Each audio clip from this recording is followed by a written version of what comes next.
Hi, I'm the Brewmaster. Welcome to the Blind Eternities Tavern. Today, I want to talk about how we introduce people to the game of Magic the Gathering, and what types of decks are best for taking someone who knows nothing about the game to getting to the point where they can build their own deck.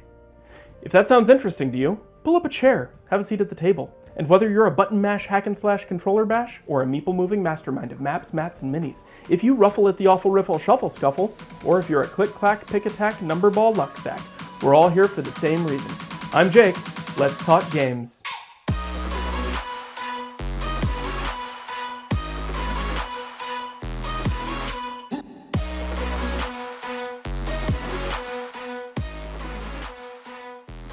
So I think when we're talking about how to teach somebody Magic, the biggest concern is presenting too much complexity too fast. But I think most people are misunderstanding what makes complexity in a Magic game. See, because people seem to think that this is an extremely complex part of Magic. This card has so much text on it, so many abilities without reminder texts, so many different aspects that can interact with weird things on the tables in difficult ways. This is not complexity in Magic.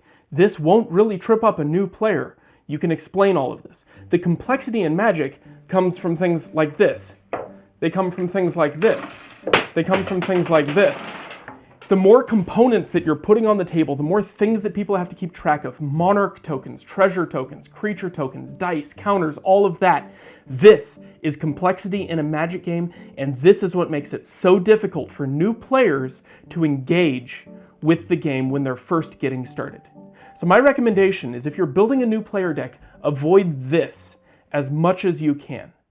I understand that this is a core component of Magic, and there's a lot of really interesting cards that put tokens and counters onto things.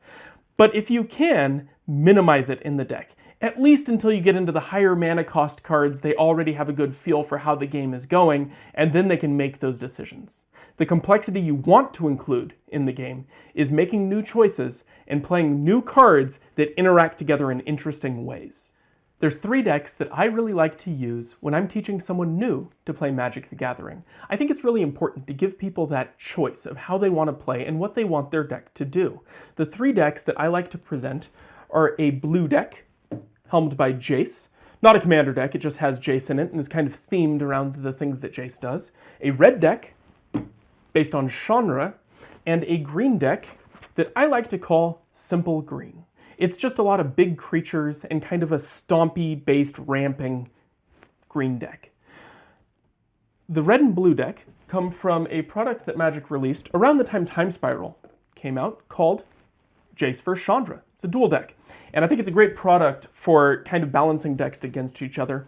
And the green deck acts as a nice foil to that, kind of being a little bit faster than the blue deck and being able to hit that mid-range beat, and a little bit slower than the red deck and its more removal burn-focused creature strategy. And you might be wondering why I have such a different deck box for the green deck. And that's because when I first learned to play Magic, I used a green deck. And it was something that was really cool to me and something that I was really interested in. And suffice it to say, that's my jam. Yeah. So let's go through the green deck a little bit and talk about how we set it up and how I think that that really brings people in to playing Magic and can get them excited about playing the game. So this is a deck that I like to call Simple Green.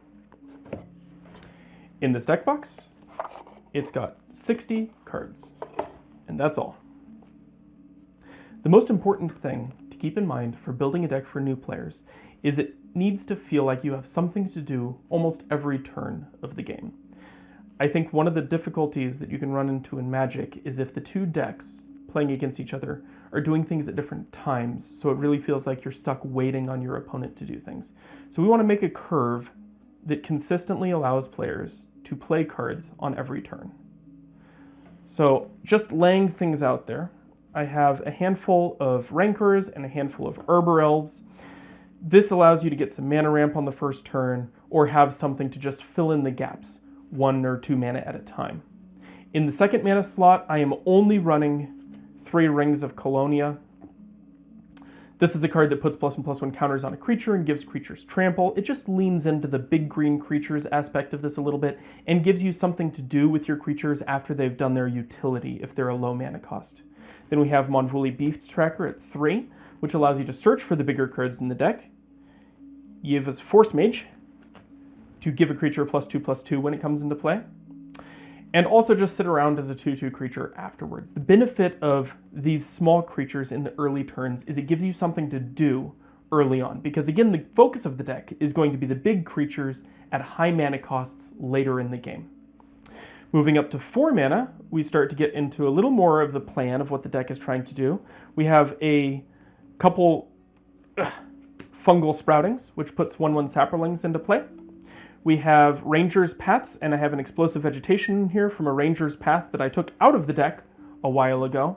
Again, the specific cards are not important. What's more important is the mana costs and how our curve looks. Finally, we finish off the 4 slot with Yeva Nature's Herald. Again, the benefit of having these beginner decks is you want to give the player options. The complexity comes from how they choose their actions more so than the cards themselves. So each of these is fairly simple. Most of them only do 1 or 2 things. But when you have the option to cast spells during your opponent's turn, and you have the option of giving a creature +2/+2, and you have the option of giving a creature trample, making it bigger, you can do a lot of different things with the deck, even though the individual cards are fairly simple.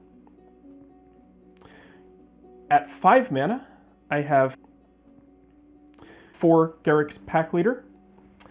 This allows you to draw cards whenever you play your big creatures. We have 2 Sentinel Spiders. It has Vigilance and Reach. And then we have a couple Acidic Slimes. Again, we're talking about options. This blows up an artifact, enchantment, or a land. It has Death Touch as well, so you introduce most of the keywords. You have a few choices that your opponents are going to have to deal with over the course of the game, and as a new player, you start to see combinations of cards that are really interesting. Yeva's Force Mage being able to be played as an instant gives you a cool blocker trick that you can do during your opponent's turn.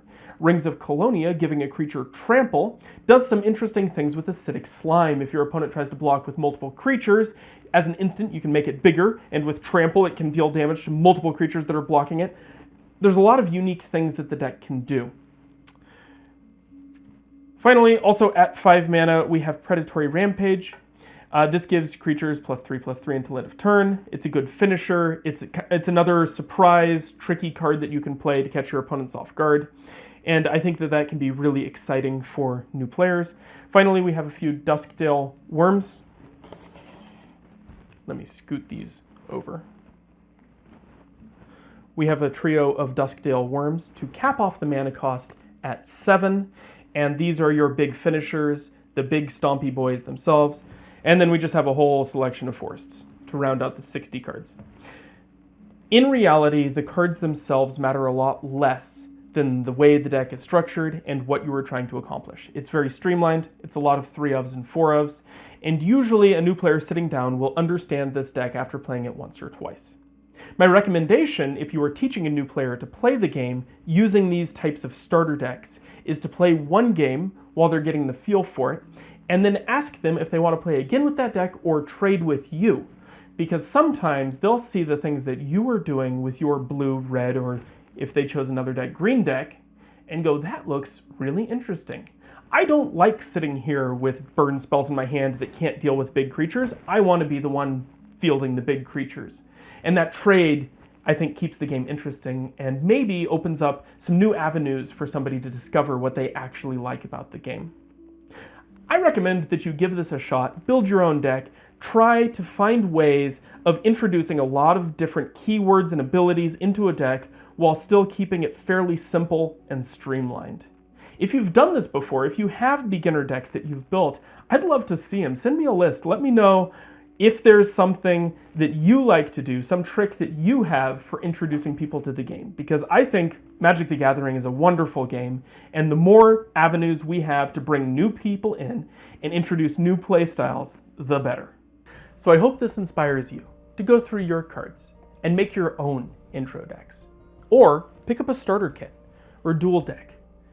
Anything you can use to introduce new people to the hobby, because Magic the Gathering is a great game. And I think it's important that we bring new people in and show them how fun and great it is to play. And you just might help someone else find their jam. It's been really nice talking to you.